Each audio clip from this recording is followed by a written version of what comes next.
Welcome to 1,000 Tiny Steps. I'm Barb Higgins, and in this podcast, I'll share personal stories of great joy and tragedy and the steps that brought me there. I have become adept at tracing them backward to find the origin of an event, good or bad, that has affected my life. I have gone from being on top of the world with Division I All-American success to being unable to get out of bed with the grief of losing a child and everything in between. I am painfully honest, which can make people uncomfortable. But discomfort brings growth, and oftentimes tragedy brings joy. So, tie, buckle, slip on, release up your shoes, and join me as we begin our 1,000 Tiny Steps. Hey everybody, welcome to 1,000 Tiny Steps, episode number 4. It's been a while. I mean, you get the podcast every week, so it's on schedule for you.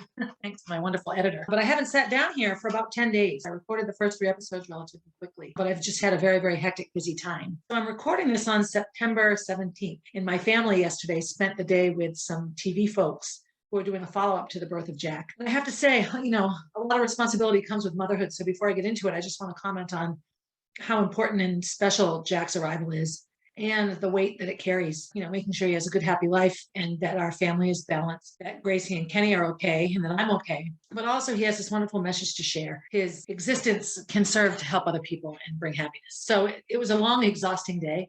And I'm really starting to enjoy the process of the podcast. It's nice and a bit cathartic to talk about these things. So I'm sort of starting off, not on topic at all, but it's sort of the headspace that I'm in. We spent the whole day yesterday reliving Molly and her experiences and our experiences losing her. I talked a lot about working out, how fitness for me has been my method of meditation and prayer, always my whole life, sometimes escape too, I have to be honest. And then we talked about Jack and his arrival and what that meant for each of us. And all of us have very different, I've said before, maybe not here a lot, but much of our life here is 3 people living in the same home, doing the best they can on their own. We live very parallel lives sometimes. What you see on the outside isn't always what goes on the inside. And Jack has crystallized this for us, that we can bring many positive things to him, even in our sort of weakened, sad, traumatized state. We had wonderful camera people. I will tell you, the universe does work in special ways. And the 2 gentlemen that showed up to do all the filming were empathetic and kind, kind of hippie-ish. They like to ski and eat healthy food. It was fun, really, really fun talking to these gentlemen. And then my house. So any of you who know me know that my house is a disaster. We didn't do much since Molly died. So when I realized I was going to have cameras in here, potentially putting me on national television, we did a big, huge cleaning. So I hired a friend of mine who was a professional organizer before she was a spiritual mentor. So yeah, Karen Kenny rises to the top again. And it was about 20 hours worth of really, part of it was just getting things out of the way temporarily so the house could be neat and clean. And part of it was really trying to create flow in my home that didn't feel like I was disappearing Molly and then, honoring her. And the funniest thing, and when you see this on TV, those of you who know me and know my house will know what I'm talking about. The room off the living room is a room that Molly and Gracie had used as a playroom forever, and we kept it full of their stuff. So since Molly died, that was just the room where everything went. And when I had my brain tumor surgery and had to sleep downstairs, we took all the junk out of that room and put it into the front room that I used for my office. And I used a lot of my recovery of the brain tumor sorting through things, and that was a big cleaning at that time. But when I invited Karen to help me here, when I hired her to help me get ready for these TV people, I said, this room is too much. I can't look at it. Let's just hang a curtain. And we were going to hang a very nice curtain and just ignore the room. But we have the Molly Bee tree and all of these different things that really play a role in the flow of our house. So I had sort of decided in my head, I really should do that room. And Kenny had said, we really need to have that room clean. It's part of the. So Karen comes and says to me, I've been thinking we need to clean this room. So we clean the room. We get everything out. We organize it. We move. It was difficult. I felt sick most of that day. And then there was some artwork on the wall. A couple of pieces really evoked sad memories for me and unhappiness. And she said, well, let's just move the artwork then. Let's center this picture and take down anything you don't want here and all this. And wouldn't you know, the filming took place in that room. Like, that's the room they chose to do everything. And I thought I was going to have a curtain hiding it the whole time. So just a little introduction to the day on the power of one's spiritual team or karma or scientific energy in the universe, whatever you want to call it. I just feel like those who are looking out for me were really, really guiding We got ready for the camera people. So episode number 4 in the story of Jack. This will be really about the IVF process, what it's like and what it entails. One of the biggest questions I get asked was that once I got pregnant, was I worried about complications? And I would have to say no, because the process is so complete and so thorough. You take 1,000 tiny steps before you have an IVF transfer. Even the healthiest, youngest of women who are going through whatever health issues cause them to not be able to create a child, everything is looked at. So by the time you're okay to have the transfer, which is what they call when they put the embryo in, everything's been looked at. Of course, things could come up that you weren't waiting for, or the normal pregnancy risks that any woman has. That's the biggest question. Was I worried? And I was not, because everything was so thoroughly done. So I finished episode 3 after all the brain tumors and kidney transplants and all of that. So here we are now in the summer of 2019. So that August was when I started the process again. And that was a pretty big August. My friend Little A got married. I performed the wedding ceremony. That was such an honor. Oh my gosh, that was a wonderful experience. Kenny's son Davey got married. That was a beautiful, beautiful wedding. And during all this time, I'm starting the process to do an IVF transfer. So as I have explained before, I believe they spend, shots in the butt, patches, pills, all these things you have to do to ready yourself for an IVF transfer. In the summer, and I think in July, I did a whole month of that. They had to see where I was. So you take the medicine, they do an ultrasound, they look inside your uterus to see that the lining is thickening properly. They take blood, they do all of it. They monitor it completely. You go once a week, for these ultrasounds and this blood work. And then you get a call later that says, okay, do this, make this alteration, stop doing this, add this. It really is specific. And luckily for me, I didn't have to do the shutdown procedure first. Women who are still fertile on their own, they shut you down completely so that the doctor is completely controlling every bit of the conception of this baby. Well, the conception happens in a test tube, but it's very, very methodical on their part. So, and very different, I would imagine, woman to woman. So July and August of 2019, I was going through the process again. So increasing the estrogen, adding the progesterone, having a period, starting it again, patches on the tushy, all the different things that make the process work. I had my first IVF transfer at the end of August in 2019. And I have to say, I would have to say that I knew right away that nothing was happening. I knew I was pregnant with Gracie and Molly long before I tested positive. So my positive tests were not a surprise. I didn't know I was pregnant with baby Gordy, but I was on the pill, and I think that interfered a lot with what I was feeling, and I wasn't looking for it at the time either. It was the last thing I thought would be possible. We're going through the process, day by day, waiting. They tell you don't ever take a pregnancy test when you go home from your IVF transfer. They say, don't just wait the 10 days. You're just going to make yourself worry. They also tell you to go home and rest. And they qualify that by saying you could go home and do jumping jacks for 10 straight days. It's not going to affect, nothing you do will actually affect the outcome. But they know that women are self-blaming creatures, and we are. I blamed myself. What could I have done to make that baby in me have a heart defect? I've blamed myself a million times over Molly's death. I think as mothers, we're hardwired to protect our babies. When something happens, the first thing we do is look at ourselves. So they tell you, go home and rest, so that if it doesn't work, you don't have any reason to blame yourself, which I think is actually pretty magical thinking psychologically for young mothers, old mothers trying to have babies. The doctors really do tell you. So that transfer was fun. Dr. Cardoni, as I said, is just a wonderful guy. He's just phenomenal. So all of my appointments were at his office, but Boston IVF is where the transfers take place. And that's a central clinic that a lot of smaller practices utilize for their IVF transfers. I went there. And so the procedure is, non-invasive at all. You lie down, put your feet in stirrups like you do for every OBGYN appointment you've ever had. And that you get a picture of the embryo, which is a pretty profound thing. And so I had 2, both times I put in 2. Part of it was, what the heck, if I grow 2 babies, then they each have a sibling. And part of it was the safety feeling, like if I have a better chance, if I put 2 in, the likelihood that one of them will live is good, So it was a bit of both. So we went to the transfer day. I'm jumping around a bit. I apologize. Drive to Waltham, sit in the room. Dr. Cardoni comes in. He's so kind, and he just, how are you doing? And this is exciting, and it's exciting. They try to make it as exciting as possible, because these little embryos are being put into your body.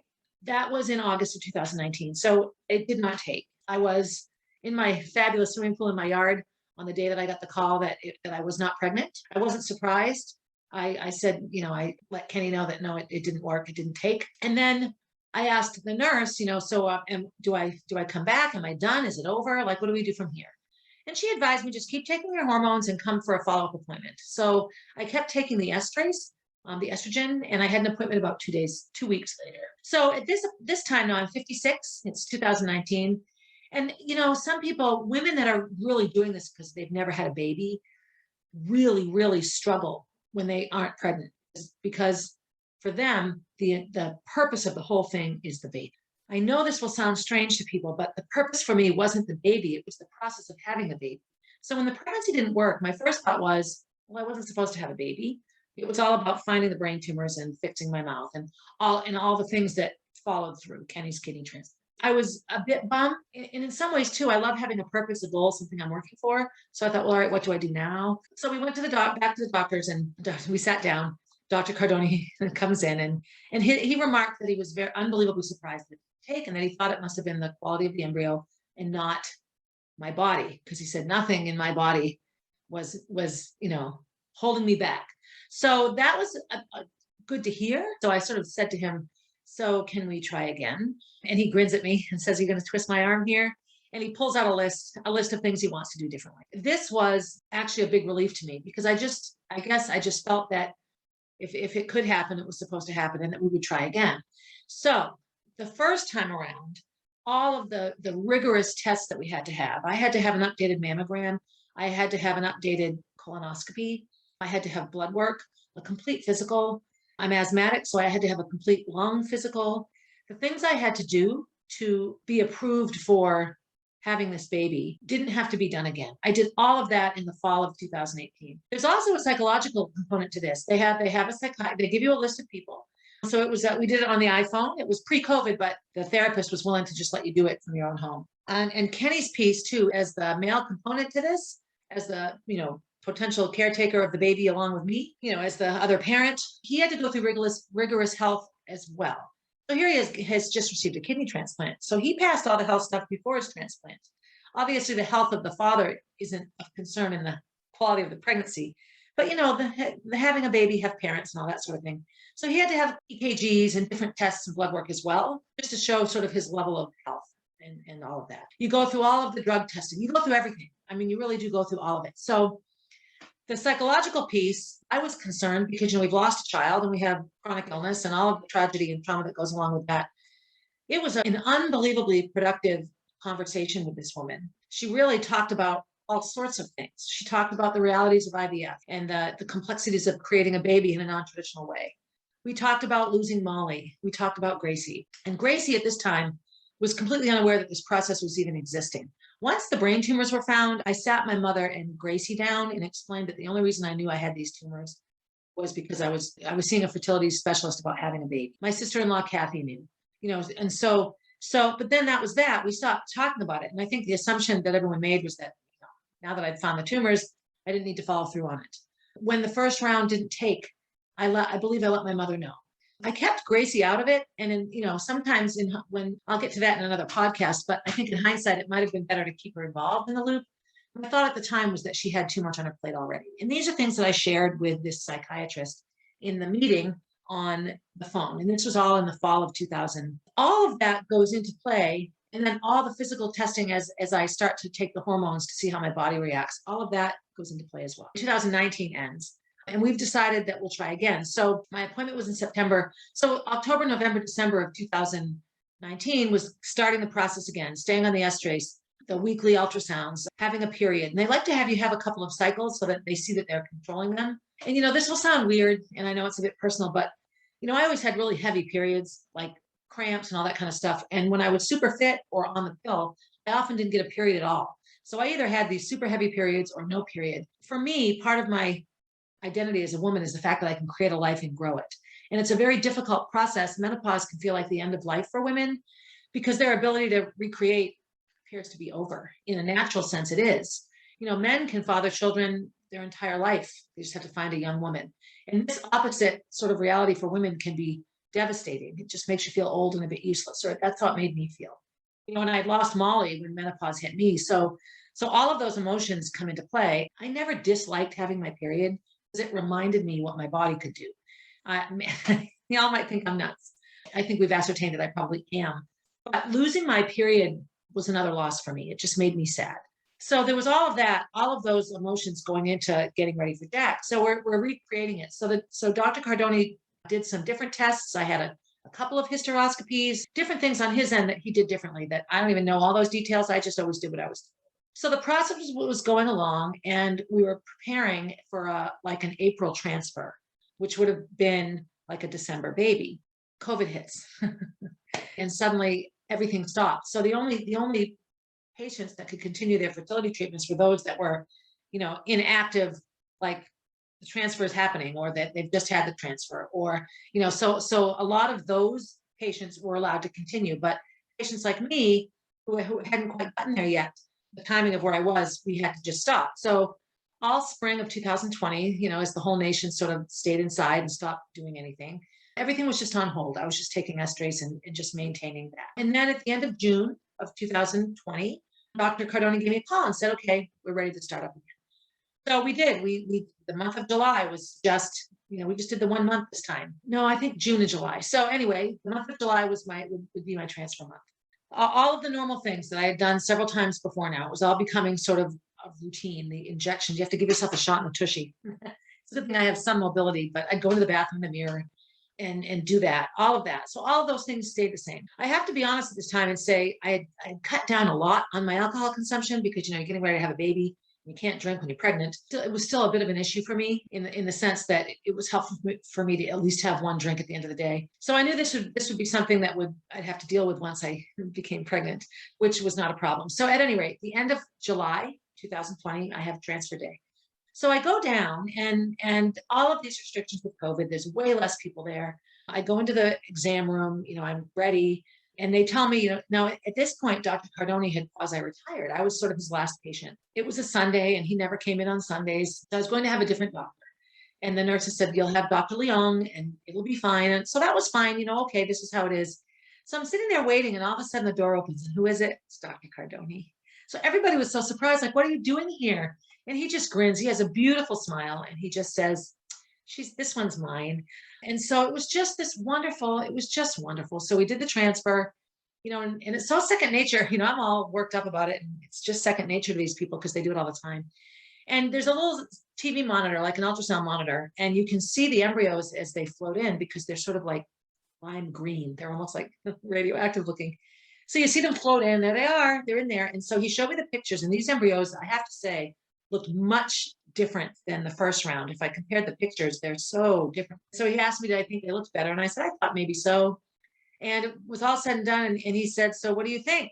Do you think it will take? And I said, if it's supposed to, then it will take, and I'll have babies or a baby. And if not, then you and I met for some other reason. And it was COVID, so we couldn't hug. We elbowed each other. And it was just such a really special moment. We walked out there, and Kenny had driven down with me, and he was in the car. And so Dr. Cardoni spoke to him, at the window and of the car. It was just one of those things, and so I did what you're supposed to. I go home and rest. Now we're talking August of 2020.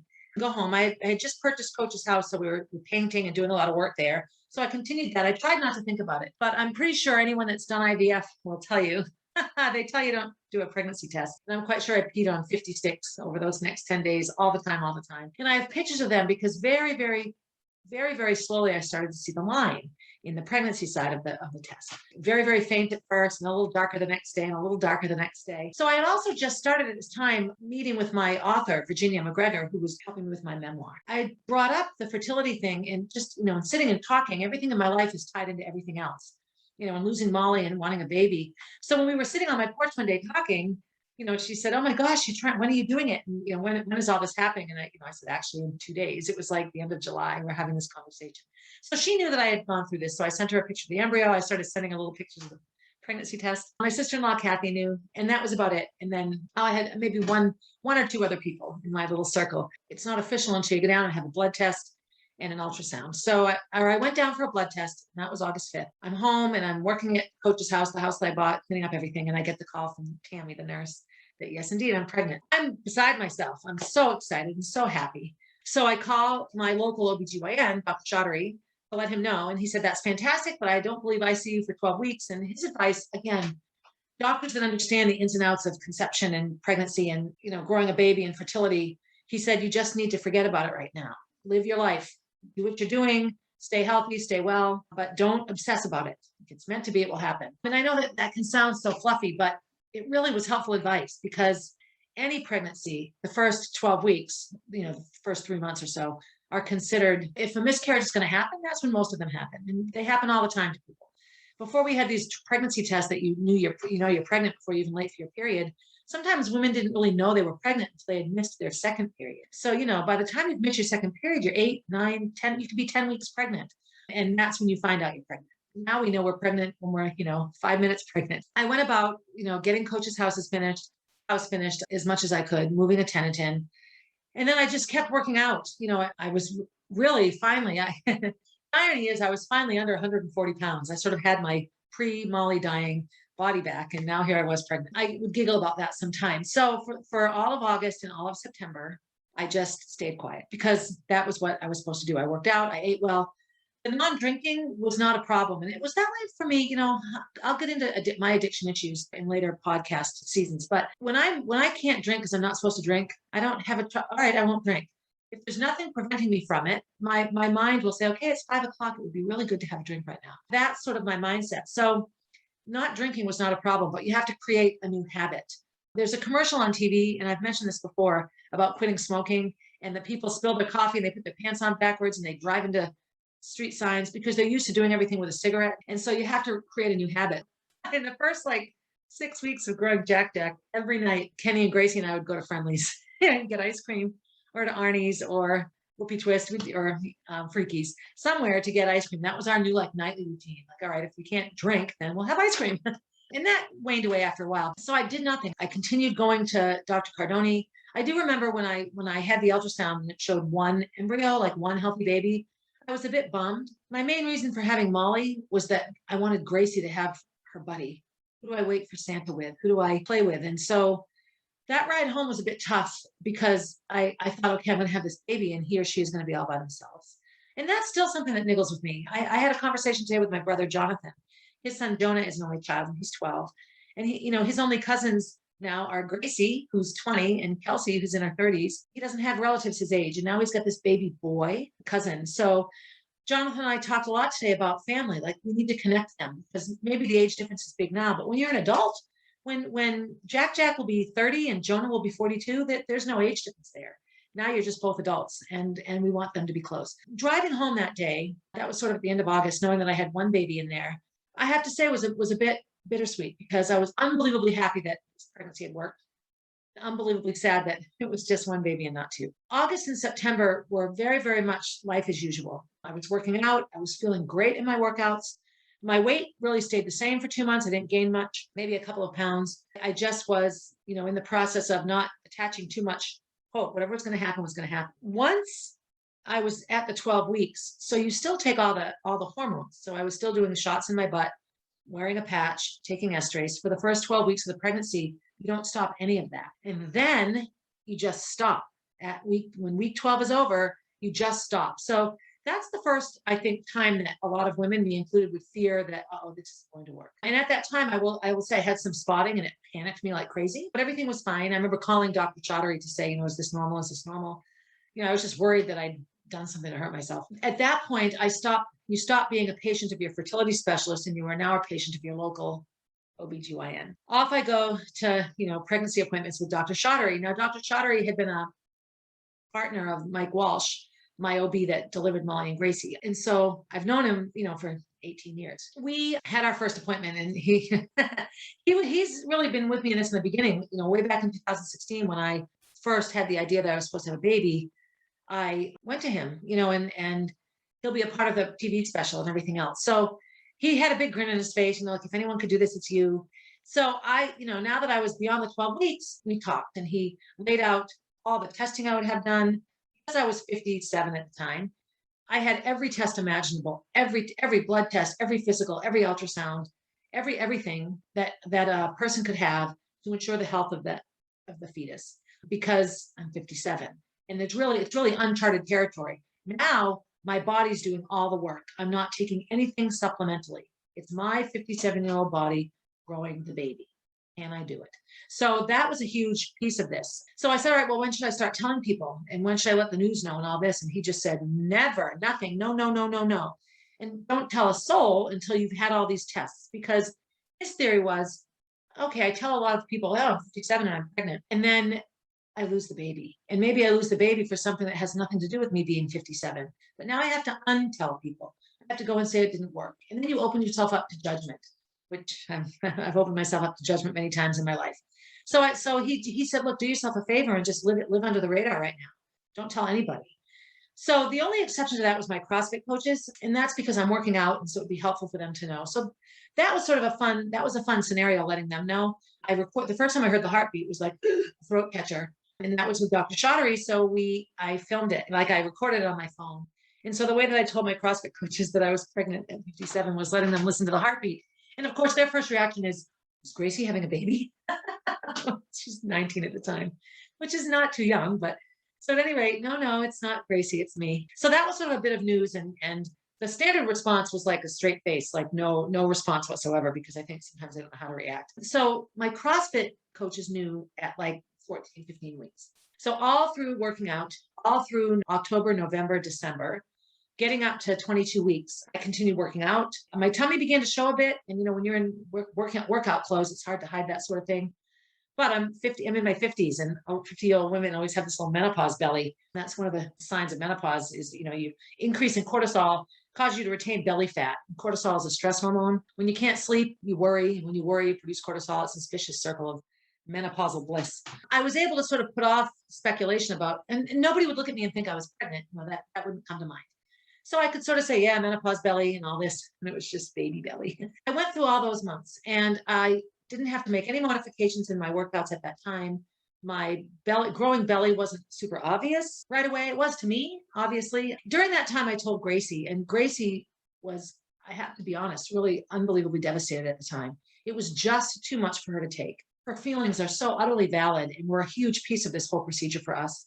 She felt like, what, am I not enough? You have to have another baby because I'm not enough.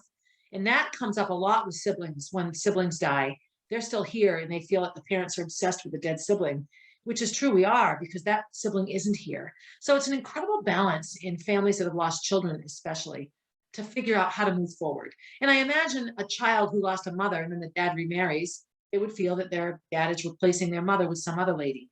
So I get it. And that was a huge piece of it for Gracie. She was livid that I hadn't included her in the process. And my thoughts were, Gracie, you don't, this is something you didn't want and that worries you. I wasn't going to not have the baby. I was going to follow through on this regardless. That's what mothers do. I didn't ask your permission to make Molly. Parents do these things. Mothers make these decisions to have babies on their own. So this was a very difficult time. I will say one thing I love about Gracie, and I loved it about Molly, and I love it about how we navigate as a family with Kenny, me, Gracie, and Molly, is that we were always very, very good at not making the fight about the person. So it was about the issue. So, Gracie was really mad at me, door slamming, that kind of stuff. But we live in the same house and we have to function day to day and we have enough going on. So she has every right to be angry and mad, but we had to be able to push the pause button to be able to say, okay, I'm angry, but we live here together. We need to be polite. So our dinner at night was fine. We talked about the day. I could help her with homework. Our day-to-day tasks could stay consistent. There was no name calling. There was no silent treatment. There was no shutting you off and avoiding you and ignoring you. We just don't do that in our family. It's not healthy. You have to work through things and be willing to communicate, even if it's uncomfortable. And it was unbelievably uncomfortable. I talked to Dr. Chaudhary about it. He said, let's make an appointment for her to come in. She went in and saw him and they had a whole conversation that was her, so she could be honest about how she felt. She's a terrific therapist. A lot of this is still hard for Gracie. The publicity, the interviews, she gets very, very, very tender about talking about it. But the reality is she has this baby brother. And so her role in his life is whatever she wants it to be. And her role in the publicity of her old lady mother having a baby is also part of it. So at that time, Gracie was the only family member that we told. And it was difficult, but we went through it. We worked through it. We're a family, and that's what you do. So as we went along, test after test after test, everything was fine. A funny little piece of this at this time too is my insurance would come back, and all my services and tests and ultrasounds would be denied. And the reason for denial was diagnosis inconsistent with age of patient. That's why my insurance wouldn't pay for me in my pregnancy care because I'm too old to be pregnant. So I must be making it up. It was really funny. So as I've talked about before, I spent a lot of time on the phone with the insurance company. So all of those things were sort of going along while I was growing this baby. Physically, I have to say I felt fine. And I felt fine in all my pregnancies. I didn't feel tired. I don't get morning sickness. I could eat whatever I wanted to eat. I didn't have any super strong cravings this time around. Hot tamales, maybe, those cinnamon candies. Those are something I ate quite a bit of during the pregnancy and shortly after. I've given those up now because I needed to lose a little weight. But really, I just sailed along. So two big things happened in December. One was I was at a CrossFit fundraiser at my gym at Amoskeag CrossFit. And it was just a workout that we all did together. But the last piece of it was a plank, and you hold a plank as long as you can. So a plank is you're in push-up position, but you're on your elbows, not your hands. And you have to keep your body off the ground and flat. And so I did 4 minutes, a 4-minute plank. And I was, like 20 weeks pregnant at the time. So I'd started the process of telling people. Like I told some school board members because I'm on the school board, and I had told family members now, but I hadn't told a lot of people. And so I went to the gym, and it's quite obvious I'm pregnant. And so I'm, 57 at the time, and I do this 4-minute plank, and I'm very competitive. I could not do a 4-minute plank now, I don't think, because my motivation to do it in a competition is to be the best. So I'm very ego driven that way. So the woman that I finally came down, so I was up there as second longest. And the woman that was ahead of me is a really, really elite athlete in the gym. So that caused a bit of, like, who is that woman? Because the Concord portion of Amoskeag is new. So it was just funny. I remember the next day the coach came up and he's like, "You are a legend." Because this, 20-week pregnant 57-year-old lady could beat everyone except one person in the gym doing the plank. So it was sort of interesting. It was fun. And those are some of the fun things. The other significant piece of this story, and another little miracle here, is I had to have a fetal echocardiogram on Jack. So we had just found out he was a boy as well. And actually that piece of news was a bit terrifying because the only boy I ever had, I lost. And I'd been a mother of girls. And so part of me just wanted a girl because it would be similar. But the piece of that would have been it's another girl. So now I'm repeating another Gracie, another Molly. It took me a little while. I was really nervous, not disappointed at all, just like taken aback, like, what do I do now? And I have to say, now that he's here, it's such a wonderful thing. He's such a different experience than Gracie and Molly. I'll tell you right now, boy babies and girl babies. So we have to go to Dartmouth Hitchcock Children's Hospital at Dartmouth, which is in Manchester, New Hampshire. So we go there, and it's the same place I had to go the day I learned that baby Gordy's heart was never going to keep him alive, that it was just not going to work. And so obviously that's a trigger. And I remember saying to Kenny as we're driving down, "Yep, the glass hallway, the long bench." And he's looking at me like, "What are you talking about?" Because his memory obviously isn't as profound as mine would be, because the baby Gordy was inside of me. I collapsed in that hallway and cried and cried and cried when I found out that Gordy wouldn't live. So this was a difficult day. So we get in, and I'm lying on the table, and the tech that's doing the ultrasound and the echo, all the picturing, sees my tattoo and hashtag Heart Molly be the miracle. And I'm wearing a shirt of the same, a tank top that's the same. So she asked about it, and I said, "Well, my daughter Molly." And she says, "Oh, you're Molly's mother." And I said, "You know Molly?" And her response was, "You can't be a pediatric healthcare provider at Dartmouth Hitchcock and not know who Molly is. Her death was really profound and affected everybody, and is used as a barometer to, are we giving thorough care? Are we asking all the questions? Are we doing what we're supposed to do?" So that eases my heart, because my big fear is that Molly will just disappear, that she won't remember. So there was that piece. And then I talked about Rachel and the kidney transplant.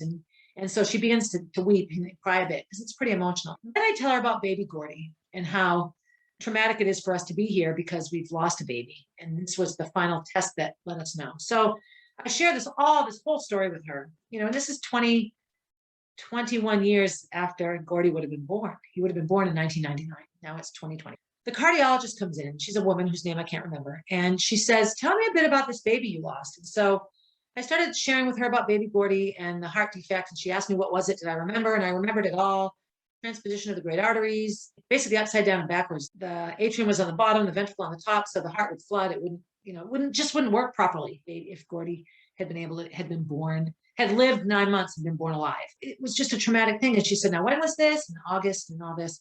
Well, come to find out, she was on staff at Children's Hospital of Philadelphia when baby Gordy's little body went there. And she remembered all of that. She remembered the heart defect. She remembered the donation. And we talked about how difficult it was for a lot of mothers to donate their children's bodies. Now, it wasn't like I could flippantly give this little baby away, but I didn't know I was pregnant until 14 weeks. And 2 weeks later, I find out there's a heart defect, so now I'm at 16 weeks. And then 9 weeks later, I give birth to, I have a stillborn baby. He's not born alive. I didn't have a lot of time to bond with him, although I did feel him move. And that was a turning point for me, because now I realized, oh my God, I'm feeling this baby move. And I'd never been pregnant. And I said in an earlier podcast, that really made me realize I wanted to be a mother. So when the question came, what do we do? Well, I would have had to have him cremated, which I'm not comfortable with. I would have had to buy a cemetery plot and bury him, or I would have had to, I don't know. I think that you can just they just dispose of the baby, and none of that. It just sounded awful to me. This was little baby, this little soul house. So I was happy to donate his body, because I knew that if there was a purpose in my tragedy, it was that maybe it could help someone else. So all of that came back, and I've talked about how we got all that information. So I shared all this with the doctor, and she was saying how grateful the medical community is when mothers can make these sacrifices, because seeing a heart defect on a screen and seeing it in 3D is two completely different things. And so Kenny and I, we couldn't talk the whole drive home. We just sat in stunned silence, because what is the chance that we would have her, and that she would not only have been there when baby Gordy was there, but that she would remember and we'd have this conversation. So the part of her that was unique is that she never works. She typically works on the other side of the office with adults. And she had come in on a Tuesday when she doesn't work on Tuesdays, but there was a staffing, something was going on, and she came in. So she wasn't even supposed to be a part of it. And when they saw my age, they thought that I was in the wrong place, that I was supposed to have my heart looked at, not a baby heart. That was another sort of big piece of our process in this, was that we had that connection. So she was just very excited for us, and a bit taken aback that, we were 22 weeks into this and it was working. So this was right around the holidays, right around Christmas. And this was the time that we could, begin to start telling people. I would say 99.9% of the response was positive. I have a very, very welcoming, wonderful family on my side, my mother's side, both sides, I have to be honest. And so as unique and weird as it is to have a baby this age, people, my family was just pumped and excited, like, oh my gosh, this is amazing. And, another baby around and all that kind of stuff. And Kenny's family as well. His mother, who's in her 90s, just, of course, Barb's pregnant. That's what she would do. She was, just thrilled. His sister and brother and their families were super excited. And it was just sort of interesting. His adult children struggled a bit. I have to be honest, his daughter was devastated by this news. And again, people have the right to respond the way they respond. It's not my job to tell people how to react. My overriding feeling as a baby is always good news.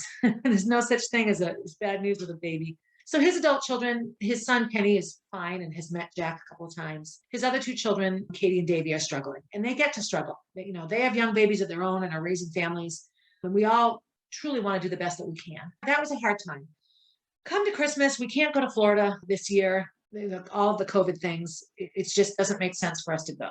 So we don't. We stay home. And it's the first Christmas now that we've not gone away. So on Christmas Eve day, Gracie's working at the liquor store, and I took Skylar, one of Molly's friends, to get a COVID test because she was going to go to Hawaii with her dad, and we had to have a negative test. And so we had to drive like 3.5 hours up into Maine to find a pharmacy that had an available appointment. So I spend the day with Skylar, and and Erin has my daughter, I have her daughter. So long story short, end of Christmas Eve, it's about 5 o'clock. I get a phone call that Gracie is swollen up and drooling and having a hard time breathing and itchy eyes from a muffin that she ate. There's something in a muffin that she's had this huge reaction to. So of course, now it's Christmas Eve, right? What goes through my head? Anaphylaxis, Rachel. So I said, yeah, go. I said, call daddy. She's at the liquor store, which is like right close to our house, and get an EpiPen and take an EpiPen and go to the ER. So keep in mind now, it's Christmas Eve. So that's a hard enough time for us. I'm not with her. I'm 3 hours away yet. And I wasn't with Molly when she got real sick before she died. Rachel, a huge piece of our reality, died from anaphylaxis. And now Gracie's having a really bad reaction. So off she goes to the ER, a place that the last time she was there at that hospital, her sister died. COVID, because Gracie's 18, Kenny can't go in with her. So Kenny's at home. I'm driving home. Gracie's in the ER by herself. It's just a mess. It's so stressful. Everything was fine. I have to say that the hospital took incredible care of Gracie.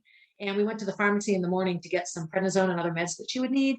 And that pharmacist has a son with food allergies, and he was so so supportive and grateful and kind to Gracie. So that experience again was wonderful, but it was a very traumatic and stressful Christmas for us. A holiday we like to forget now. So on we go. The pregnancy continued really well. I started going twice a week, and when I did urine tests, and they did little heart tests on Jack to make sure his heart, he wasn't stressed out. Way more appointments than a normal 25 or 35-year-old pregnant woman would have. But Dr. Chaudhary was just dedicated to the mission that we be one step ahead of anything that could go wrong. And again, people say, do you think anything would go wrong? I was never afraid that it would. I'm very healthy. My blood pressure stayed low. Other than some of the preeclampsia weight at the very end, I gained minimal weight. And I'll get to the preeclampsia in a minute. I gained like 25 pounds, 30 pounds. That was it. I only gained it in my belly. I didn't have a super fat face. I didn't have fat hands. I wasn't swollen at that time. So all through January and February. Now the due date's April 13th. So of course I'm thinking another April baby. Molly was April 1st and Gracie April 24th. So this was all sort of great relief to me. Like, even though it's a boy, it's different, and he'll be born in between Molly and Gracie. And so 40 weeks would have been April 13th. So that was sort of the eye on the prize. 13, Molly was 13th, all these things. At my age, they would not let me go to 40 weeks. If I was still pregnant at 39 weeks, I would go in and be induced.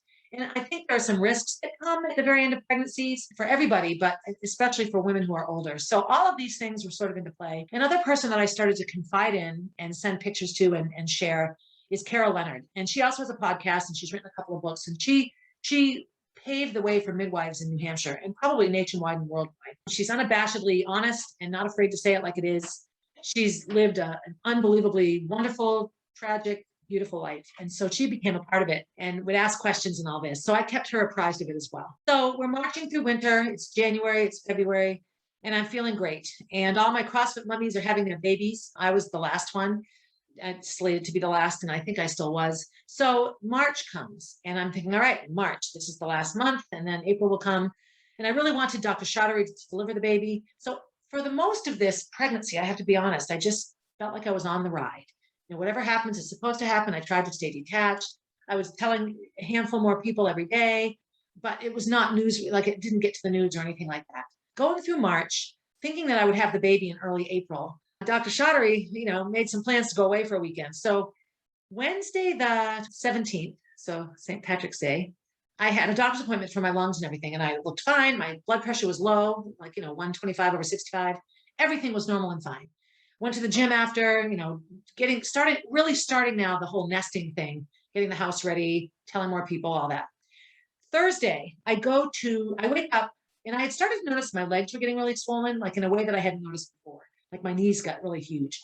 So Thursday, then the 18th, I went for my little stress test and urine test. My blood pressure was high. It was like, 175 or 165 over 80. And that was odd.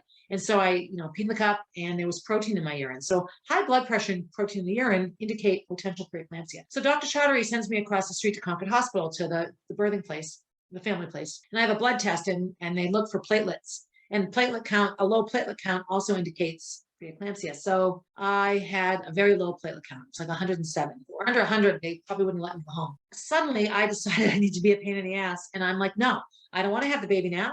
I want to have the baby in April. Dr. Chaudhary was supposed to deliver it. He was going away.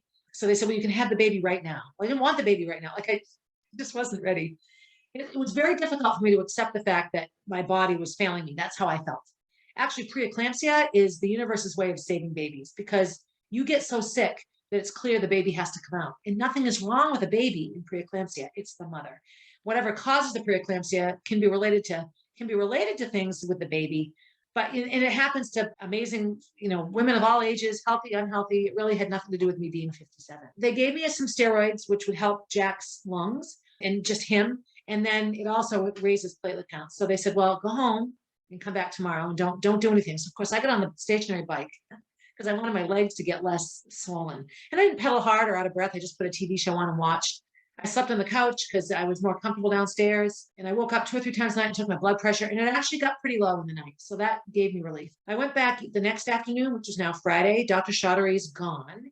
And he was sort of gave mixed emotions. Like, he's like, let them know that I said you can just wait till Monday. But he told them, no, if she's got preeclampsia, she needs to come in and have the baby. So he was just sort of easing my mind, like knowing that I was going to be a jerk and just refused to stay. So Friday afternoon, the 19th, I go to Concord Hospital. I have my blood work and everything. And now my blood pressure is 197 over 95. So the doctor, she's not gonna give an inch. And she goes, look, I don't want to let you leave here. And I had driven there. I had the car. I didn't have anything with me.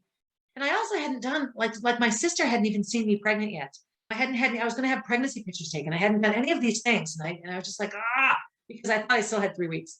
So I convinced this sweet doctor, Mary, I can't think of her last name. Of course, her name was Mary, to let me go home and just pack a bag and I'd be back in a half an hour. So took me about 2 hours, but she did threaten to call the police and 911 if I didn't come back and send somebody to get me.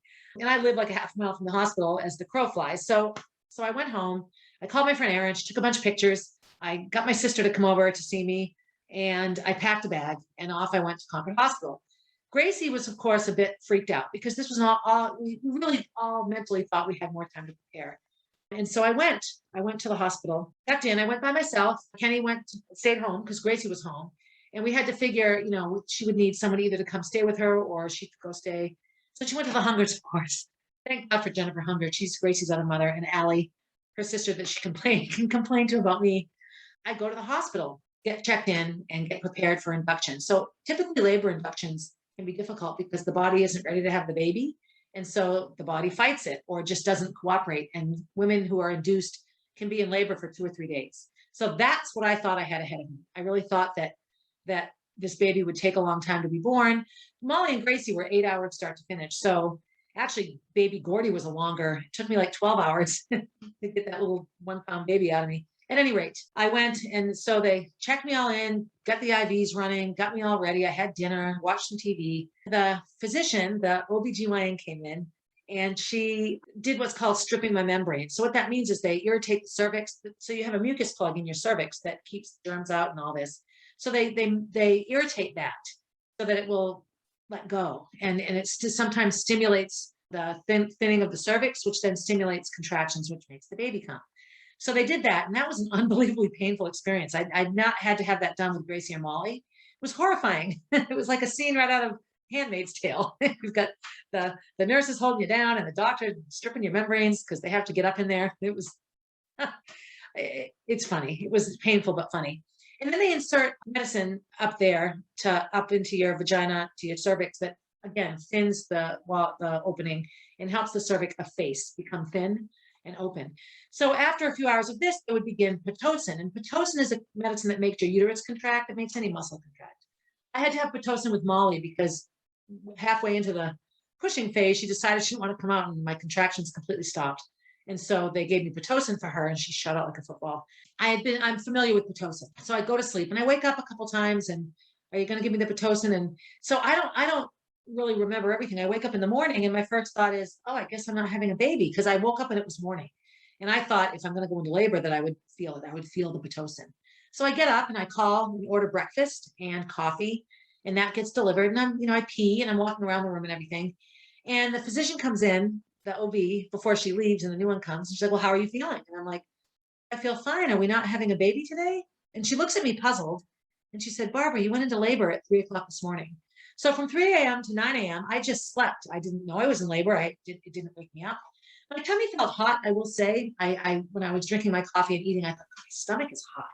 So those were the contractions, but that's all I felt for most of the morning. Kenny was going to go with Gracie to her dance competition, thinking that a lot of my labor would be hours and hours and he could be supportive. So I called him and I said, no, maybe you just need a driver there and come back. And so as the morning is progressing, the doctor says, you really ought to get Kenny here. This could be a much earlier baby. So in my mind, I don't feel like I'm in labor yet because I haven't had my water broke. First contraction. There are very, very specific things that women remember in their labor experience. And labor, the part of laboring until you're ready to push the baby out, is a significant piece of it. And I didn't feel like I was having it. I felt some contractions. I saw they put the monitor on. I began to feel a little bit nauseous, which sometimes happens. And I could see the contractions on the monitor. So I had all this external proof that this was actually happening. Jack's little heartbeat, but I just was still not in a place. So then they checked my cervix. Now I'm dilating. I'm 5 centimeters. I'm 6 centimeters. So they say, maybe Kenny needs to come here now.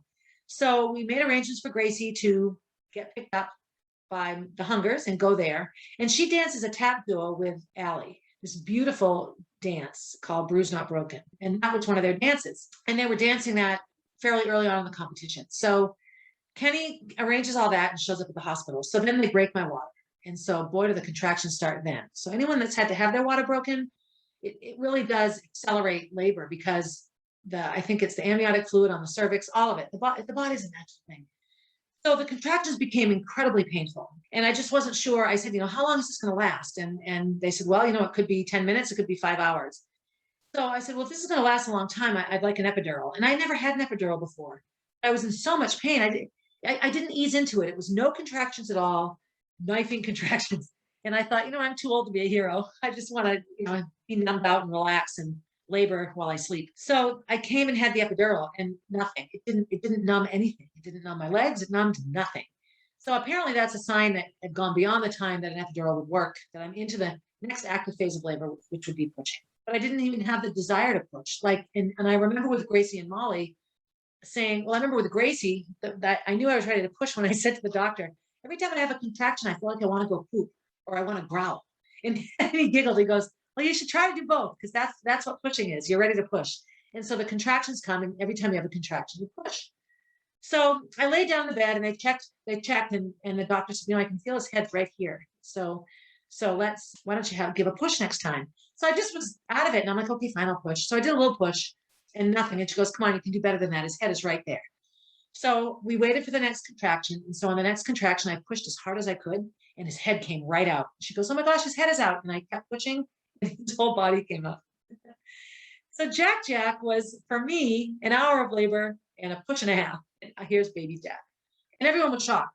I'm shocked because no one was expecting that he would come up that fast. So he came up on my chest. For me, that's an incredibly precious piece of the whole process because here's a life that I created and grew.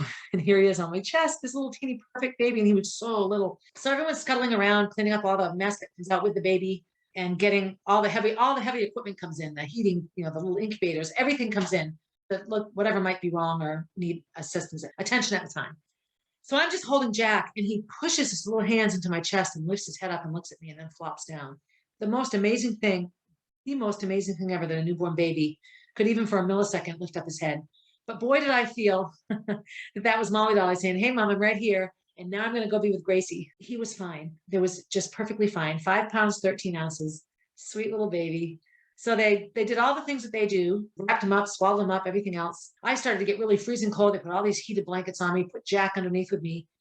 And there it was. And then my lunch came. I ordered lunch. So I ordered breakfast and ate it, had a baby, had lunch. And that was the birth of Jack. So, the whole thing was really, really just incredible. The whole pregnancy, the telling people, the preeclampsia, really worrying about that. I have a new respect now for the body because now that we have medical technology, preeclampsia is just a sign that we need to get the baby out, that the mother's in danger. Hundreds of years ago, when there was no way to get the baby out before it was ready, women would die of this. But it's one of those things that as you improve medical technology, begin to understand the body. It's nature's way of warning the mother something's not right with her. The baby's fine. So that was a good lesson for me, an incredibly good lesson. A couple hours after his birth, I got a text message from Miss Cindy Flanagan that Gracie and Allie had just nailed. She said it was such a spiritually beautiful routine. It was the first time that she really felt Molly and Rachel were there with them.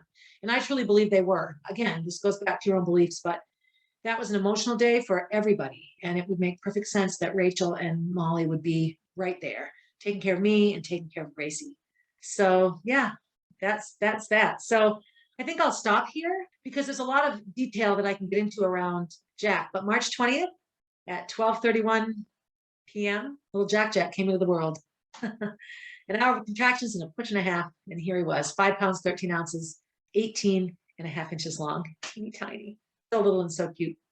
So yeah, and mom and baby handled it well. That is the story of the IVF piece, what it was like to be pregnant and what it was like to give birth. A lot of information in one podcast, but as I tell the story, I feel that you can't really break that part down. It's one gigantic story. I hope you all have a wonderful day. I always tell you that my ending message will always be about presenting the opportunity for someone to be happy, either yourself or someone else. I was talking to Gracie this morning and I said, one of my biggest problems is I don't take care of myself. I have a good friend, Sean Snow. Shout out to you, S2. And he's an athlete and he gets up at like 3:30 in the morning every day. And he always leaves a post next to a cup of coffee, like a little saying, and he has a morning routine that he started several years ago, 5 years ago or so. And he goes to bed early and gets up early, and he spends those early morning hours by himself, meditating and reading, doing some yoga, reflecting, having gratitude. And I said to Gracie, boy, do I have to just be vigilant about this type of activity, because it's important that I do this. And she said, self-care is not selfish, Mom. So let's all practice some self-care. Do that for yourself. And as always, thank you for listening. If you have questions and all of that, you can always, reach out. I would love to, I'll answer any question anyone has, but I really do appreciate those of you who listen, and those of you who let me know that you like it. It means a lot to me. So have a good day, everybody. Hey, thanks for listening and for supporting 1,000 Tiny Steps. I hope you enjoyed the episode and will continue to listen. Feel free to leave a review and share my stories with your friends. Also, please reach out if you have stories to share. I love hearing from and connecting with my listeners. If you would like to know what I'll be talking about down the road, you can find me on Instagram at barb_444, on Facebook as Barb Higgins, and at my website, www.1000tinysteps.com.